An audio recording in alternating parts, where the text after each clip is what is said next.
Hello, I'm Vaishali Kohli and you're watching NewsX. Now, the Supreme Court assured the father of the late Air India pilot, Commander Sumeet Sabharwal, that no one was blaming his son for the tragic Ahmedabad plane crash that left 260 people dead in June this year. The bench also issued notices to the central government, the civil aviation regulator, and the Aircraft Accident Investigation Bureau on his plea seeking an independent judicial probe into the incident. A bench of Justice Suryakant and Justice Joymala Bagchi was hearing a petition filed by Pushkar Raj Sabharwal, father of Captain Sumeet Sabharwal, who was in command of the London-bound Air India Boeing 787 Dreamliner. The 91-year-old petitioner, represented by senior advocate Gopal Shankar Narayanan, argued that the ongoing probe by the AAIB was not independent and had taken an inordinately long time. The petitioner also drew the court's attention to a Wall Street Journal article that cited unnamed Indian government sources and hinted at pilot error. The bench, however, dismissed such reports. Justice Bagchi said, and I quote, "We're not bothered by foreign reports. Your remedy should then be before a foreign court. That is nasty reporting. No one in India believes it was a pilot's fault." Taking note of the plea, the bench issued notice to the centre and said the case would be heard along with another connected matter on November 10. Earlier in September, while hearing a PIL on the same crash, the Supreme Court had expressed concern over selective leaks of the AAIB's preliminary findings, saying such leaks were unfortunate and could unfairly shape public perception. The court had then stressed that confidentiality must be maintained until the final report is complete. And viewers, now I have my guest joining me on the broadcast. I'd like to go across to Ashwini Dubey, Advocate Supreme Court, who's with us on the broadcast. Now, Mr. Dubey, I'd like to begin by asking you, what do you really feel about this case? What actually happened? Because when this happened, there were many things that were spoken about. People were saying that there was a bird hit, but then of course an investigation was done into the matter. So I want to begin by asking you, as a lawyer, how do you feel about what has now come out of the Supreme Court? So it was the primary inquiry suggests that initial point of impact was when the flight started its operation from the aircraft before crashing into the hostel block of the BJ Medical College. That aircraft's tail struck the top of the campus mess and the impact was a tree, after which the aircraft fell. Then the inquiry was conducted. Now the inquiry report, if you see, is still there was an application to the Supreme Court by the father under Rule 12 of the Aircraft Investigation of Accident and Incidents Rules, as per which he says that he wants that his son is being blamed for this, and therefore he wants an independent inquiry. As you rightly pointed out, the Honorable Supreme Court bench, led by Honorable Justice Suryakant and Honorable Justice Joymala Bagchi, categorically says that they are not bothered with any foreign media reporting. And if the WSJ is making any report into this, then you go to the American court and file it. So the one thing is clear, that the Supreme Court, because there was a request to the Supreme Court for judicial inquiry, judicially monitored probe under Rule 12 of the Aircraft Investigation of Accident Incidents Rule, Supreme Court said there is no need, because nobody is believing that your son, pilot Sumeet Sabharwal, was responsible for it. Now, it was of course the crash which should not have been there, because 260 people, Air India flight, on passengers died, and that was one of the reasons. All 12 crew members and all the passengers on board, 260 passengers on board, they died. But the question here is one thing: what was the reason behind it? Why this happened? Was there any mechanical failure? Was there any other incidents that must come in the public? And now one thing is clear: despite that, Supreme Court has categorically said that neither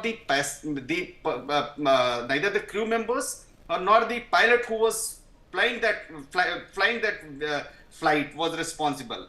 despite the Supreme Court said it's an extremely unfortunate crash. And we expect that the government will investigate into it. But what is the requirement, without blaming it, that the impartial, independent inquiry report should come to the public? So one thing, inquiry report by the government is another thing.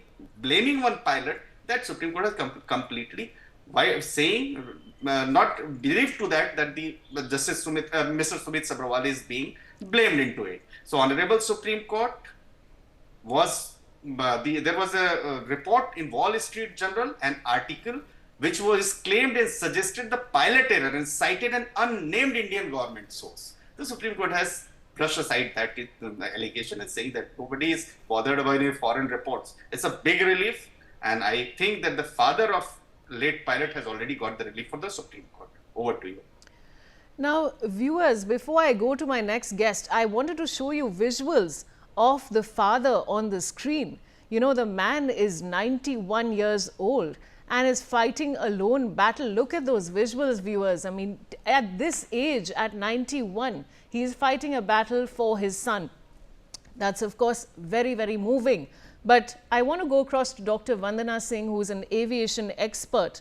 Now, Dr. Singh, I am going to read out something to you from the preliminary report, which is that on the Boeing 787, the two fuel control switches are part of the throttle control module and are located just below their respective throttle levers. Moving a switch to cut off in flight immediately halts fuel flow to that engine, causing a loss of thrust as well as the electrical and hydraulic power that the engine supplies. And these switches, Dr. Singh, it's mentioned, can only be used on the ground for engine startup and shutdown or in case of emergencies. What would you like to say on that? Thank you, Vaishali, for having me on your show. Firstly, I would like to comment on the Supreme Court, verdict today, and of course the hearing that will happen on 10th of November, which is that, nobody is holding the pilot responsible.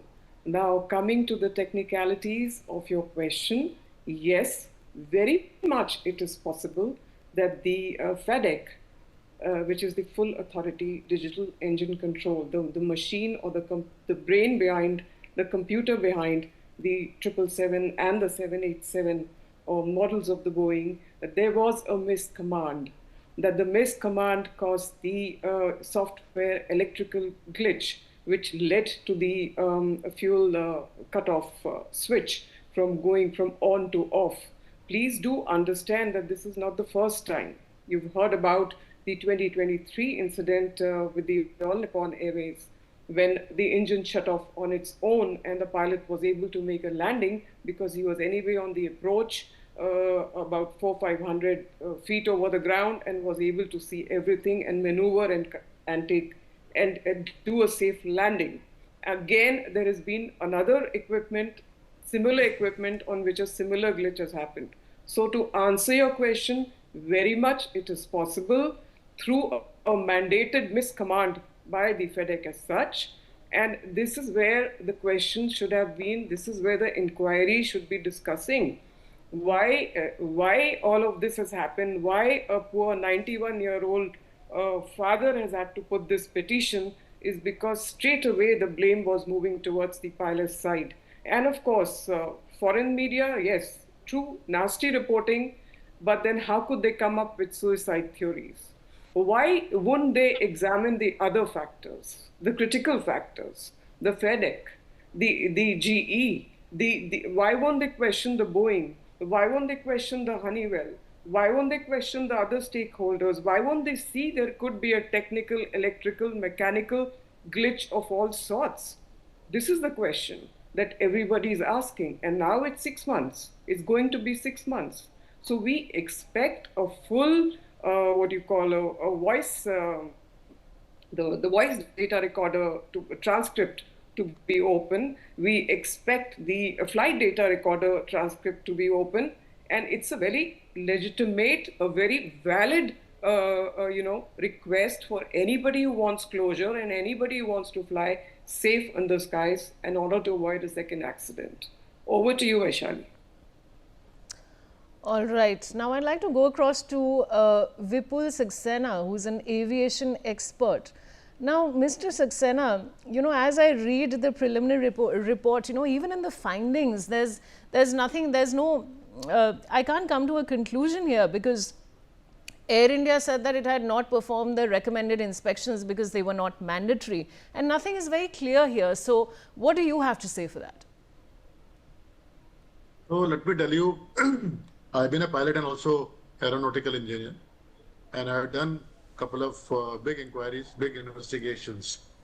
So investigation has two parts. One is preliminary inquiry. Now preliminary investigation is basically whatever apparently data is available or evidence is available on ground or debris or whatever voice recording has been available right at the time of accident. Through that, a prelim report is made, which is submitted to the government that initial steps taken by the committee are on the right track, and whatever has come on record, it is being interpreted. But prelim report is always only indicative, but it is not conclusive at all. It further goes down unless there is a deep investigation done. There can't be any conclusion taken out from the investigation report. And I've seen this prelim report. There are certain quotes which are come in the report, but it is not conclusive. They're not given in conclusion. They've only quoted what has come on record, like the conversation between the pilots. But those conversations cannot be conclusive unless we interpret or read out the complete CVR data. Then only we'll know what kind of communication happened between the two pilots, starting from the taxi to till the time the crash. So all that will be part of the deep investigation, which is now happening, and that will also include the kind of failure happened in the aircraft engine. What was the past history of the aircraft engine? What kind of maintenance has been done on the engine? Was there any previous reportage of any kind of incidents or any kind of malfunctions? All that will go into big detail, and then only some kind of conclusive report will come out, which will clearly attribute to the reason of failure of this aircraft, which led to the accident of killing 260 people. I think Mr. Sabharwal, who himself has been a very senior DGCA officer, and he knows very well what is the investigation all about and how DGCA does investigation. But I think at the age of 91 years old, and when he's got no support, and at that age you lose a young son, I think that's a big agony for any father. It's a big tragedy for any family. I think under that stress and whatever coming, this reportage and WSJ and all that, I think probably got too much of worried and felt insecure. Probably that has triggered him to reach to the court. But nevertheless, he's gone to the court, and court has given very diligent, comment and observation on that. And I think that's a victory for him, and there's a victory for even those who have been doubting till now any kind of fault on the part of pilots. So I would say that I think today's judgment should be welcomed by everybody, and let's wait for the investigation to complete, and let's see what truth comes out. All right. Now I'd like to go across to Joyita Basu, editor, TSG. Now, Joyita, Supreme Court's judgment is, of course, being welcomed by everyone. But the question really is that, even I am not a pilot, but when I'm reading the preliminary report, it's quite obvious that, a proper investigation was not conducted. What do you have to say for that? Well, I think even the petitioner, that is what exactly the petitioner is talking about, that there has to be a proper investigation into all the technical aspects. And the whole point is, you see, the investigation is ongoing. It will be ongoing. It will be going on for some more time. But at the same time, it was really unseemly on Wall Street Journal's part to basically try and divert the blame from Boeing to the pilot. The thing is that, but at the same time, we cannot have an emotional response to this case. Okay, while the Supreme Court said that no one in this country believes. And that was exactly the statement of the Supreme Court, that no one in this country believes that this was the pilot's fault. Which is fine, which is a very patriotic statement and all. But when you look at the reality, look at the brass tacks, you see, when in a court of law, if the I think Air India has been sued by the many passengers and all, this is not going to stand, that saying that we do not believe. We need hard facts, we need hard proof. Okay, so basically even the Supreme Court has made a comment. They have not given a verdict as such. So when you are looking at that, you see, and the Supreme Court has also said this case should be against the Wall Street Journal. Now, this gentleman, rightly so, he is very upset with whatever Wall Street Journal has written. So it is a Wall Street Journal that is the culprit here. They should be hauled up. Why is it? It seems like, objectively looking, it seems like that they are, as I said, they are coming under some kind of corporate influence and trying to give a particular corporate entity a clean chit. Now, if that is the case, but at the same time, being, reasoning Indians, we cannot say, at least we should not be saying we do not believe anything. Let there be proper investigation and then let us talk about it. So let us, and as you yourself said, that there has not been a proper investigation. So instead of speculation, unrelated, and bringing in nationalism and all these things into it, let's insist on a proper investigation. Dr. Vandana Singh, aviation expert, I'd like to bring you in because what I'm reading that one pilot was heard on the cockpit voice recording asking the other why he had cut off, with the other pilot answering that he did not. So, Dr. Singh, if this is a glitch, why was a question asked in such a way that, he had cut it off? I just want to understand from you because I want to get into the specifics of how this works. I think we have discussed it on various other channels as well. Vaishali, what has been shown as a piecemeal, what we call a very sketchy preliminary report, has just given bits and pieces of it. And it doesn't come up with any conjuncture. It is okay to ask this question, a pilot B asking a pilot A. In this case, the pilot who was on the captain's seat was pilot Kundar, and the training pilot with so much of experience was Sumeet Sabharwal, the actual main pilot of the captain of the flight. So this is a normal question to ask, but the way it has been shown, the way it has been, given in a piecemeal or a sketchy way or a very obnoxious way, absurd way, I would say, that raises more questions than it brings out any answers. So these are normal questions. These are normal conversations, but from where what has been picked up, that is what we are asking for, that please be open with the entire transcript of the flight data recorder, the cockpit voice recorder. Please join the dots, please put it together and come up with the full report.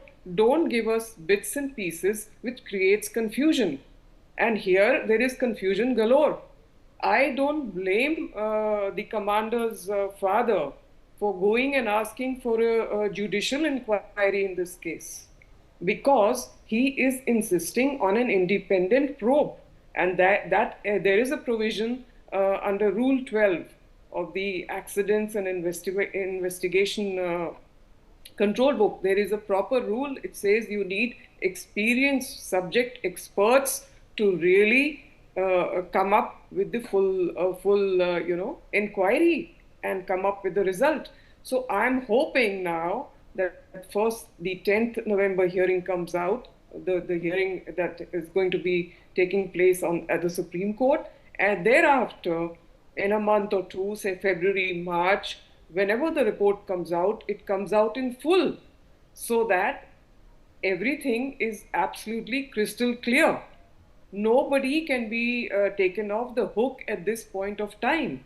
And there are too many stakeholders involved and too many people involved, too many companies involved, as we said, corporates, who have everything to lose if these flights were grounded.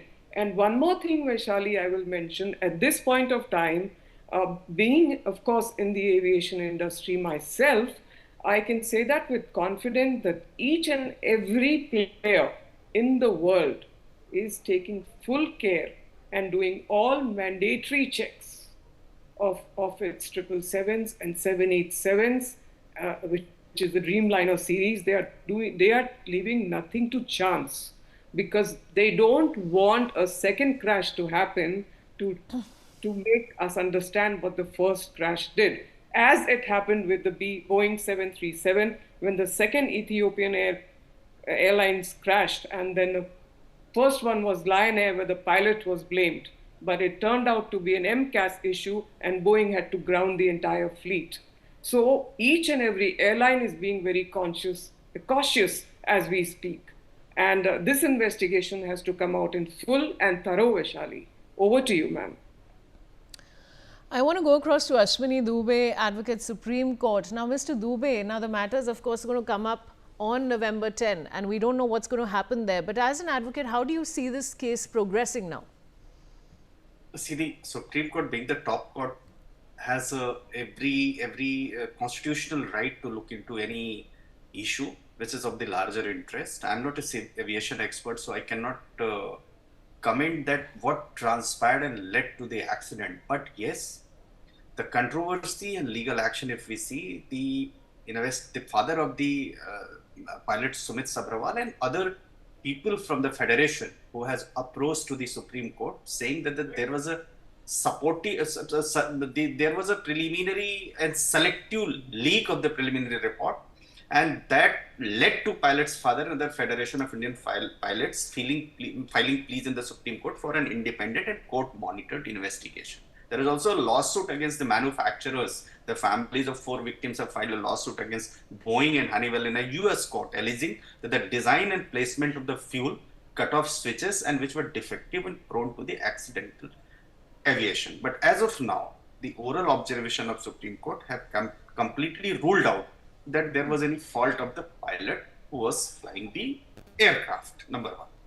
Number two, an incomplete and prejudiced inquiry without identification of the exact cause of the accidents, and that too the inquiry by inquiry and its selective leak, and which is still not complete, that cannot be completely relied upon. But yes, there was a mental pain and agony which father of Mr. Sumeet Sabharwal felt, and 91-year-old senior citizen has to approach to the Supreme Court just because he felt that his son is being blamed. That's the question of worries. Therefore, there is a need for independent, unbiased, court-monitored inquiry which can bring the truth, and public must rely on that report, because as of now, the Aircraft Accident Investigation Bureau and the preliminary report carried out by them, that is somehow is not believable, that the